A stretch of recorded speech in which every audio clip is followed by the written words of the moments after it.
a productivity strategist. Happy new month. Welcome to the month of April. If you've been following me, you'll discover that AIGA is opening up and our sixth cohort is going to go live on the 13th of April. So we literally have a couple of days for you to sign up. AIGA is an accountability hub. It's a program that lasts for 90 opportunity to have a clarity session, discovery session on the goal you really want to achieve.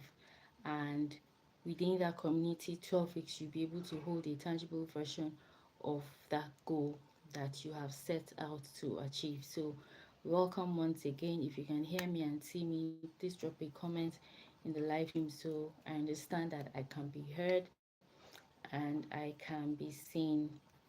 Okay, so let's dive straight in. And I believe that everybody has something on their heart that they want to do, something, a goal that they want to achieve, something they want to unlock.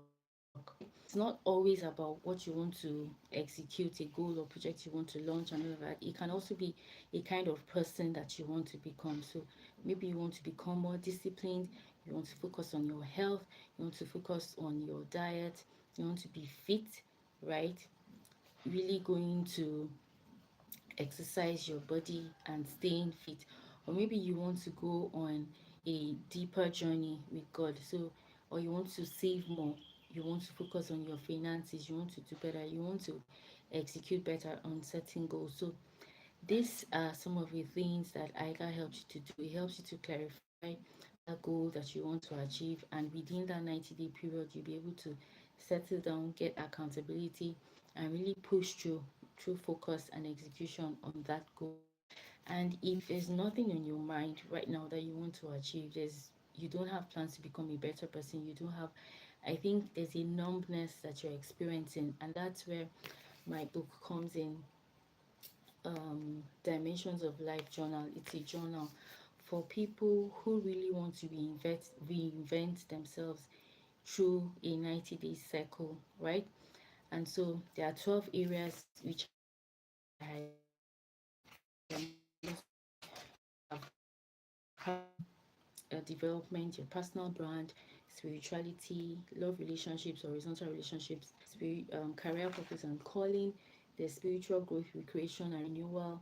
There's friends and colleagues and partners, health and wellness, network and alliances, and legacy.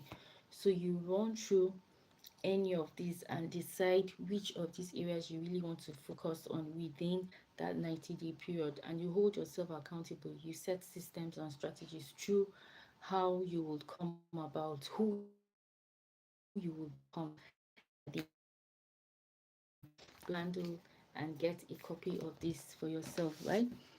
So let's dive straight in. Why belief drives behavior, how not to stand in your way in goal execution. So a lot of people want to achieve goals that they've set for themselves, but what happens, you're fired up at the beginning of the year, this is the first day of Q2. You're fired up at the end of the year. People are making resolutions here and there. They really want to execute on those goals, but what happens as the days go by, that momentum begins to drop, that fire begins to drop. Why? Because they have not asked the deep questions, set themselves in the context of what must be done for that goal to be achieved. And so, because a lot has happened, you have gone through several belief systems, you've become this person who really wants to execute on their goals. There has to be the deeper question asked: who are you?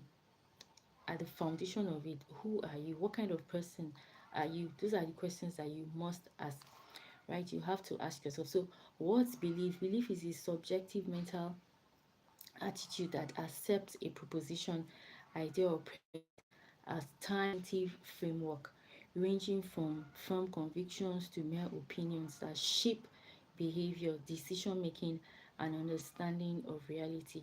You can see this seep through in your faith, your personal values, your trust, and in different other areas, right? Other areas where you show up in life. So your conviction, your faith, credence, opinion, and view, trust, and confidence. But the point I want to make here is that belief in certain scenarios. Okay, I decided I want to I set a goal. I want to work on this goal for the next 90 days or for 6 months, right? Or for 1 year, depending on the project you have to execute. The time frame might be different, but you set out to execute a goal. Let's say, for example, I want to I belong to the Fit Farm crew, right? Tribe, and I want to really lose weight. So the first thing people want to do is to, register at a gym, get a fitness code, they start watching their diet and all of that. But there is a person you have been through this period before you set this goal. There's a person that you are, and probably you're somebody who snacks a lot, you take in junk, you take a lot of fizzy drinks, you eat a lot of carbs and all of that. So it's not going to happen automatically. You have to ask yourself, okay, so what are those habits that power this version that I want to change or transform, right? What are those habits that have up until this time powered this person? So I set this goal or target for myself, who I become, that awareness, you begin to unravel that aspect of you, and that's like a mirror face. You're shining the spotlight on yourself to say, who have I become, who am I, right? And then you begin to observe and journal. You identify how you react when you see some of those things. If you're a sweet tooth, you begin to observe and journal, document how you behave. Because when you're able to really journal and document these processes, the pattern emerges and you really see who you have become all these years. So you have to identify that, those loopholes, those gaps, those areas where you fall and retreat, go back to who you said you don't no longer. Momentum is there. You're able to power through. But how about those when you don't want to get up? When you don't want to go to the gym? This when you feel so tired and exhausted. And mind you, if you're somebody that hasn't moved your body for a long time, by the time you exercise the first, the second, the third day, your body begins to ache. It begins to, there's a certain way you feel, and feel discouraged. I've been through this part, so I understand what it's like. You're so tired, you're so exhausted, you feel so much pain, and you really don't want to get up and go to the gym. And that's why you need a coach, somebody to help you, somebody to hold your hand. You need an accountability system. So the first stage is awareness. Who have you become before this time? Who have you become before this time? So once you're able to identify that, you now tell yourself that, okay, these are the things I need to unlearn. These are the habits I need to stop. This is the kind of person I need to become if I want to be fit, if I want to shed weight, if I want to step into this new version that I have envisioned. So you walk back from the end. You start from the end. Okay, you want to lose certain 20 kg based on your current weight size, or you just want to be fit. So who do you want to be? Who do you see yourself? How do you see yourself at the end of this 90-day cycle, 12 weeks? How do you see yourself? And then you walk your way back. This is who I want to become, right? So that's a mirror phase. Identity is what shapes those behavioral loops, right? So for example, you're overcommitting, you're eating everything inside, you're not taking away fizzy drinks from your environment, you're just snacking on everything. How are you going to achieve that goal? So this is who you were before you set this goal. And so you have to say to yourself that for me to become this new version, I have to become a different person. I have to literally metamorph, the way a caterpillar becomes a butterfly. So it's going to identify these behavioral loops, right? And you say to yourself that, how do I stop these habits? How do I cut off these things that I used to do so that I can become a better version of myself? And the environment is powerful. If you have read Atomic Habits by James Clear, you understand that he talked about the power of your environment. So you have to prime yourself. So the first stage is the mirror phase. You've identified, that's the awareness stage. You've identified that, okay, this is who I am. But for me to achieve this goal, I can no longer be this person. So certain things have to shift. And that's where the root cause analysis comes in, right? That's the source. The seeds have already been planted because you have been this kind of person for all these years. So the seeds are already planted. It's not going to, you can't uproot those belief systems in a day. You can't uproot those bad habits in a day, but you can replace them, and it's going to take time, and it's going to take a lot of discipline from anyone. A person can hold your hand, but there's a limit to what they can do. You also have to step up to the game, rise up, and say to yourself that this is who I must become in this season if I want to achieve this goal that I've set for myself, right? So it's deep rooted in your subconscious, and it's not going to go away in a day. It's going to, there's a process to it. There's a process to it, and trust me, 90 days is not enough, but it's a step in the door. It's a step in the right direction. The journey of 1,000 miles doesn't begin in a day, but it's a step in the right. I remember the name of the author now, but it says never believe every thought you think. So when those thoughts come, you have to fact check. Okay, this is who you were before, but this is who you now want to be. So when those thoughts come saying that you're not good enough, you can't really do this, the urge to go back into who you were before, it just comes, right? It just comes. You have to remind yourself that you going back to the roots now. Remind yourself that this is who I want to become. So these habits that have powered this old version can no longer serve the current version that I'm working on. And that's why you have to uproot those belief systems one after the other. It's going to be hard because it will keep coming as a loop, but you have to keep reminding yourself that this is who I am now becoming. So I can't fall back into the old version any longer.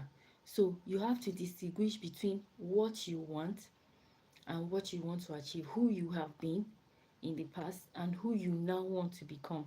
So you have to be able to break that cycle because it will keep coming. That's what happened. That this is a new version you have chosen. This is the version that I want to become. So that has to be like a sensor at the back of your mind, and that's why it's good to place cues around your environment, something that reminds you of this new version that you are working towards.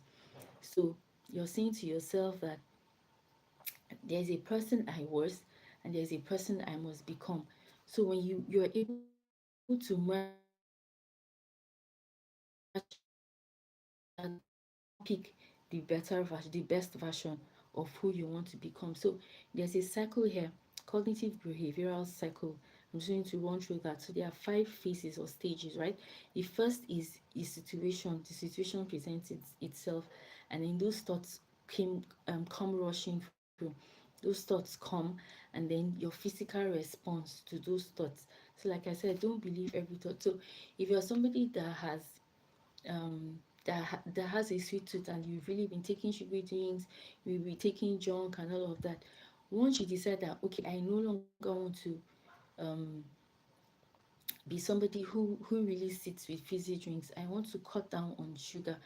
Once the situation presents itself in the sense that somebody gives you a fizzy drink, those thoughts come, and because you've derived pleasure all this while, that response, that cue, gets to you, and you're triggered to grab that fizzy drink that is being presented to you. But you must intercept that thought to say no, I no longer want to be this person, right? So self-discipline is required.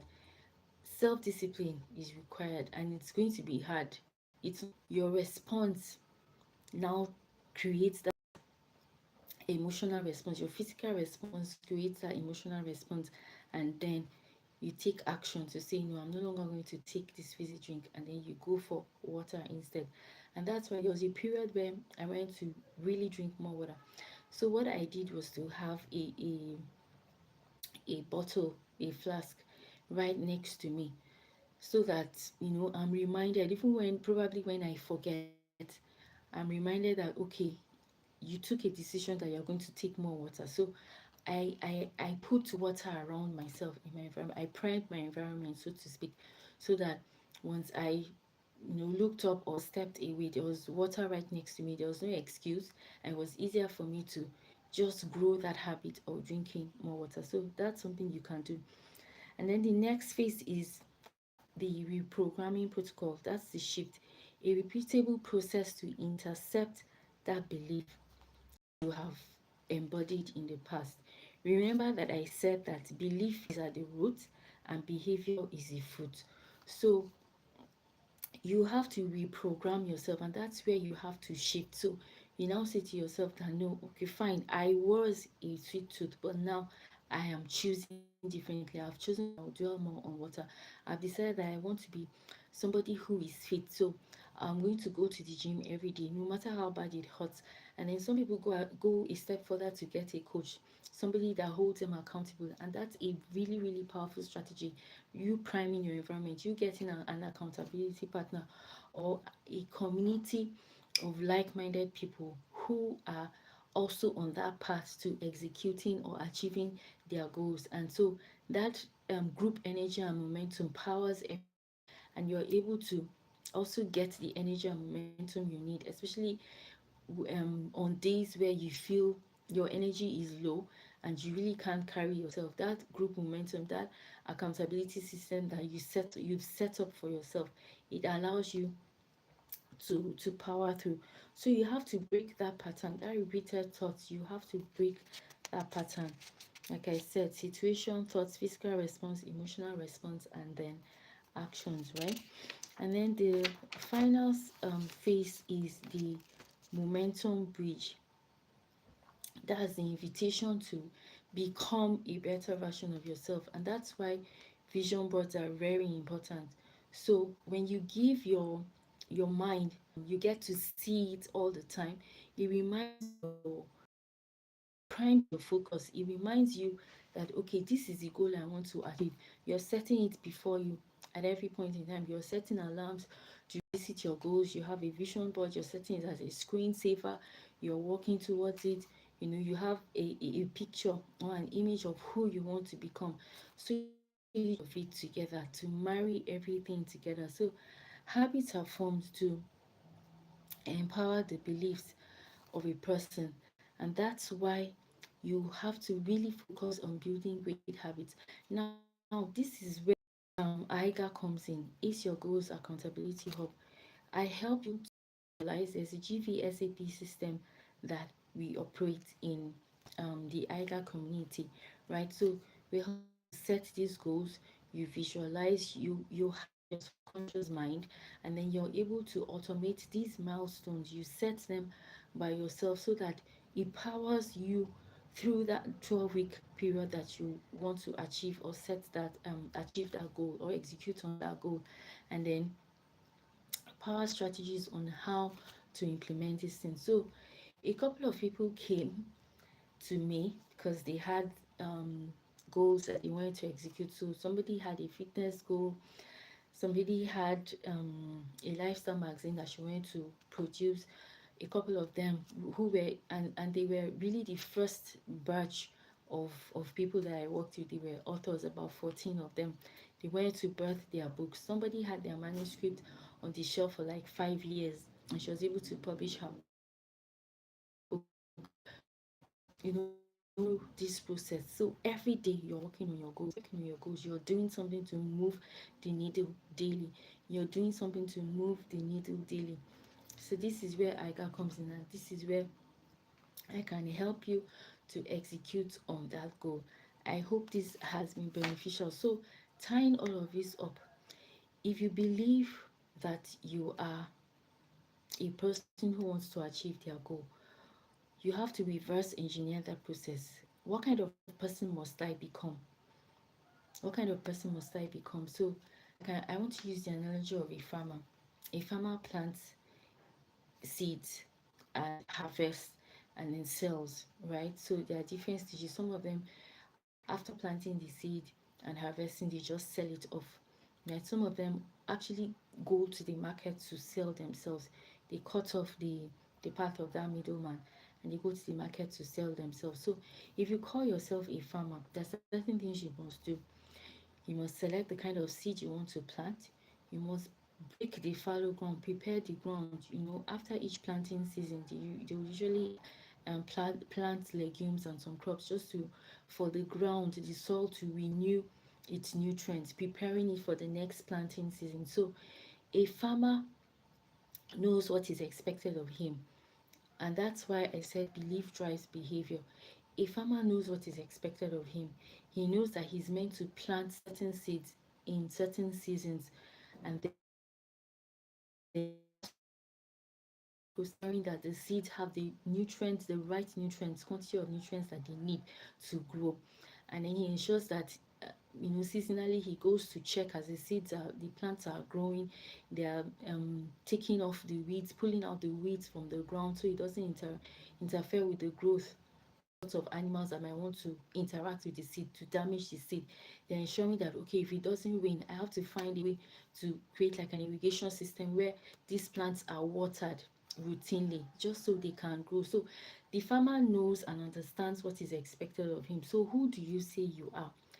If a person calls himself a farmer, there are certain things are expected of him, and he knows that there are things he must do if he wants to have harvest in the harvest season. So he must plant the seed, run through that process of ensuring the seed has a conducive environment, walk through the process of creating, giving nutrients, watering it, giving manure, and all of that, so the seed can grow. And when it's harvest time, there's something to harvest and he can sell. So who do you say you are? Their goals. There's a kind of person that you must become. So what is expected of you? You reverse engineer this process.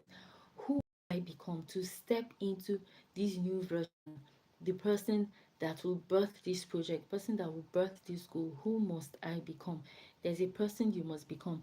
So there are a couple of questions that you're meant to ask, right? Like I said, who am I? What do I believe about myself? Who do I say I am, and what is expected of me? Who am I? What do I believe about myself? Who do I say I am, and what is expected of me? This is at the heart, at the foundation of what beliefs and behavior, how beliefs and behavior intersect. So if you say you're a certain kind of person, do you have an image or a prototype of that person that you envision? You have to traits do they embody? What do they do? What kind of books do they read? Right? What's their schedule like? How do they prime their environment? What books do they read? What communities do they belong to? How do they interact with the world, with people all around them? So there's a kind of become. If you say you are disciplined, then there are certain things you must do. That you don't waste time. You track you track time leaks. You're not distracted. You're not engaging in activities that waste time. Rather, you are investing time. So you have a schedule, you have a calendar that you run with, weekly, daily, monthly, yearly. You have a calendar and you have a schedule that you run with. Nobody can just come and steal your time. Nobody just, as in, not just anybody has your attention. So what kind of person must you become to step into the version of that person in quotes that birthed this goal or birthed this project, this version that they envision, right? And like I said, there's a person you must become.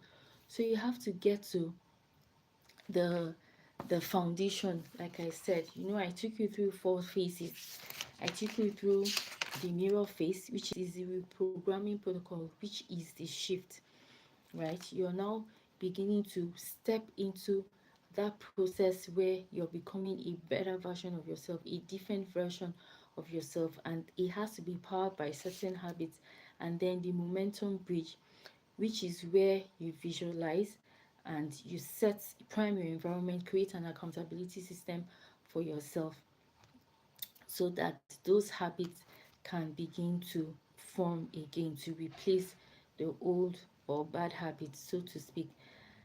And so sign up for It's Your Goals Accountability Hub. Like I said, The sixth cohort is going to, doors will close on the 12th of April 2026.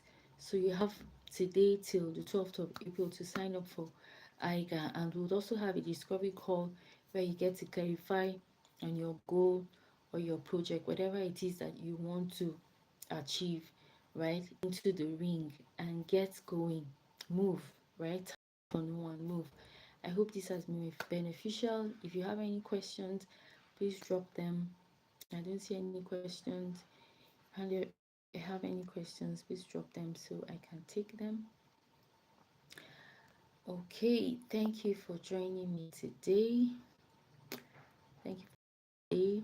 And details on how to sign up will be in the description of this video. Okay, have a lovely day. Bye bye.